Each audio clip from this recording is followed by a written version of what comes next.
আসসালামু আলাইকুম।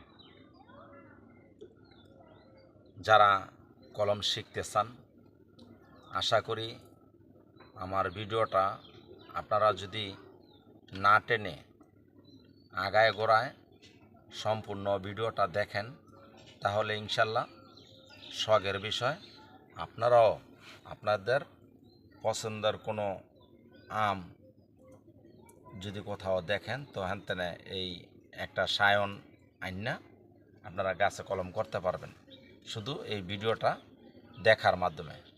তো এখন আমি কথা না বাড়াইয়া মূল ভিডিওতে যাই। আপনারা অবশ্যই ভিডিওটা মনোযোগ সহকারে দেখেন।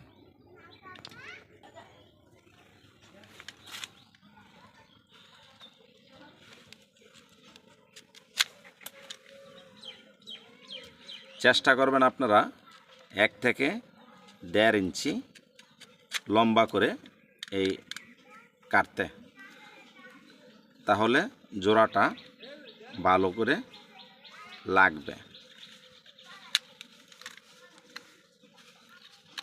এখানের কাজ শেষ।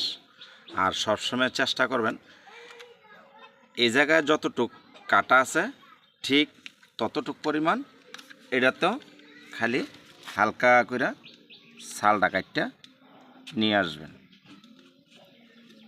বাস এইভাবে আপনারা কাটবেন। কাটার পর এইভাবে মিলিয়ে দিবেন। এখন চেষ্টা করবেন দোনোটা সাইড মিলানের। যদি 2 সাইড না মিলে অন্তত একটা সাইড আপনার মিলিয়ে দিতে হবে।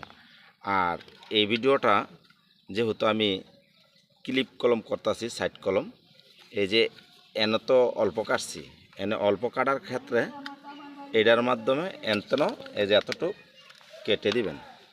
এই যে কাটটা ফালাই দিলাম, এতটুক রাখলাম, এতটুকে এই কাটার সাথে মিলা যাবে। ব্যাস, তাহলে যদি এইভাবে চামড়াটা মিলিয়ে দেন, ইনশাল্লাহ আপনাদের কলম করা হয়ে যাবে।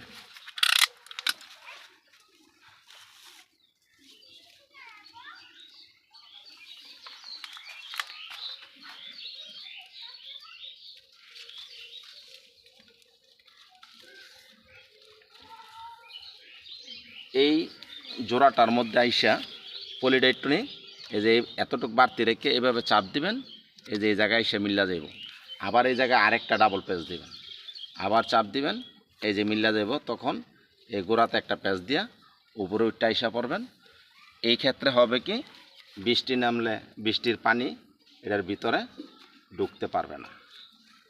তো আশা করি আপনারা মনোযোগ সহকারে এইভাবে যদি দেখেন, তাহলে অবশ্যই আপনারা নিজেরা ভিডিও এই গাছ কলম করতে পারবেন। আমার ভিডিওটা যদি আপনার কাছে ভালো লাগে, অবশ্যই একটা লাইক, একটা কমেন্ট আর সাবস্ক্রাইব করবেন, ভিডিওটা শেয়ার করবেন। কোনো কিছু জানার থাকলে অবশ্যই কমেন্টের মাধ্যমে আপনারা জানার চেষ্টা করবেন। আমি আপনাদের কমেন্টের উত্তর দিব।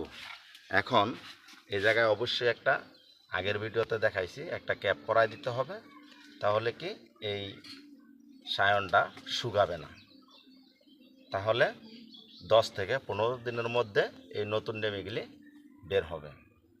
তো আপনারা অবশ্যই আমার ভিডিওটা সাবস্ক্রাইব করবেন, শেয়ার করবেন। আর কোনো কিছু জানার থাকলে এই কমেন্টের মাধ্যমে জানবেন। তো ভালো থাকবেন। আসসালামু আলাইকুম।